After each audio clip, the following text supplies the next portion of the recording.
J'ai vu le film Omicron. Depuis quelques années, j'ai pris l'habitude, avant de parler de quelque chose ou de transmettre une information, de vérifier par moi-même. Ça date du jour où j'avais naïvement cru à une information. Je l'avais retransmise, transférée sur les réseaux sociaux. Information qui s'avérait être totalement fausse. Je fus très vexé, pour ne pas dire en colère. Je me suis dit, mais pourquoi des gens s'amusent-ils à faire des farces de ce genre?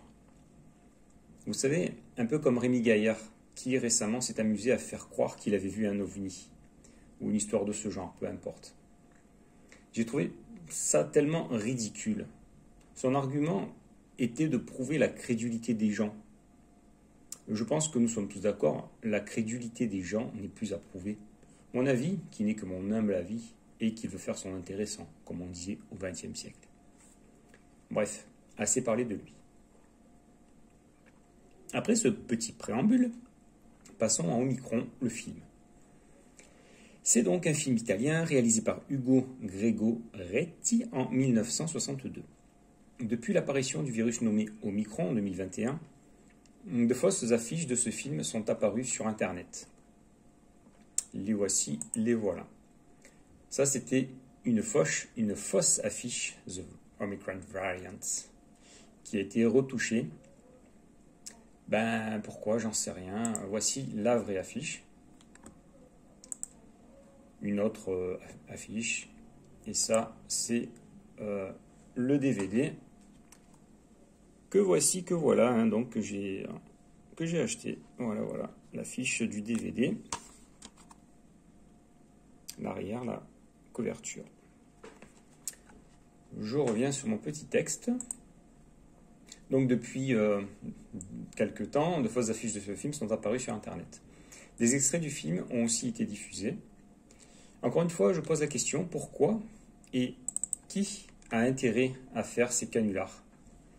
On ne connaîtra peut-être jamais la réponse à cette question, mais nous pouvons facilement vérifier. C'est ce que j'ai fait.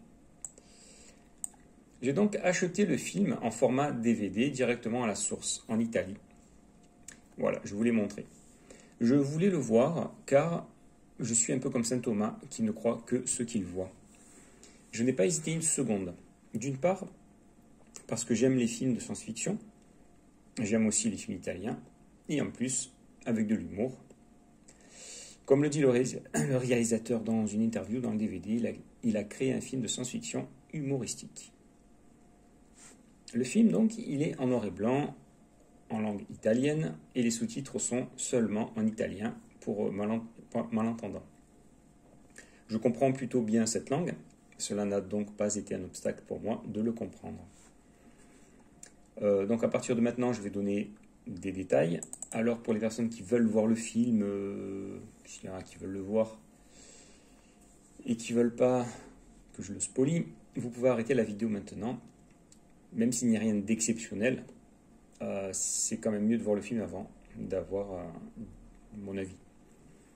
C'est juste un message intéressant de la part du réalisateur que je veux passer ici.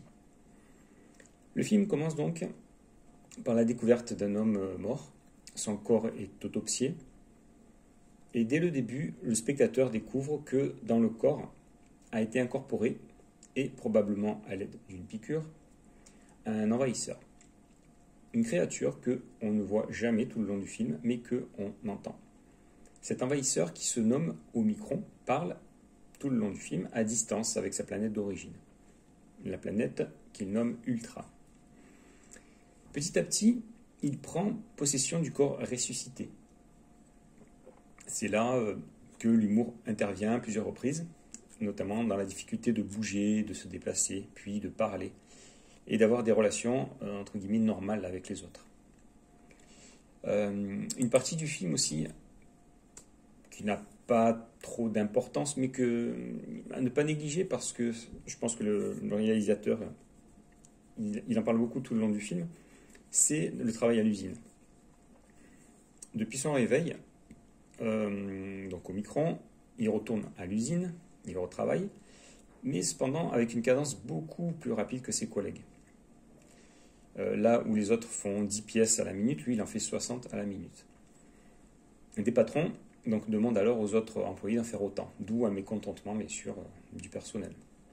Ici, le réalisateur fait donc allusion au capitalisme abrutissant, on va dire, un peu comme l'avait fait Charlie Chaplin, dans les temps modernes. Et tout le long du film aussi, les questions d'une grève. Voilà, je vous en dis pas plus. Et ça, c'était donc un moment important du film. Un autre moment important du film, c'est lors d'un rapport de Omicron à sa planète, lorsqu'il décrit les humains. Il dit qu'il y en a de deux sortes. Alors, je simplifie vraiment à l'extrême, lui, il explique un petit peu plus en détail. En gros, il y a les riches, les bourgeois, ceux qui ont de l'argent, le pouvoir, et puis les autres, les gueux, vous et moi, quoi, en gros, hein, les exécutants, parce que ça m'étonnerait que les riches, les bourgeois vont regarder cette vidéo. S'il y en a, ben, je vous donne un petit coucou. Hein. Il est temps pour vous de changer. Vous voyez la conclusion de cette vidéo jusqu'à la fin, elle ne dure pas très longtemps. Il propose alors de n'intégrer, pour envahir la planète, que les personnes riches pour prendre plus facilement le pouvoir sur Terre, étant donné que ces riches ont le pouvoir sur toutes les autres, sur la deuxième partie de la population. Alors, par la suite, Omicron s'humanise de plus en plus. On voit que de temps en temps, il a mal à la tête, il se dit « mais qu'est-ce que j'ai ?» sans s'en rendre compte. Et jusqu'à la fin, où tout ça à cause d'une femme, toujours, hein, il comprend une chose, que les humains ne peuvent pas être envahis dans leur corps parce que en eux, ils ont quelque chose qui s'appelle une conscience. Et ça, ils ne peuvent pas maîtriser. S'ils peuvent maîtriser leur corps, le faire bouger, le faire parler, ils ne peuvent pas maîtriser leur conscience. Enfin, la scène finale montre, et elle résume bien le film, hein, et la société actuelle et de l'époque.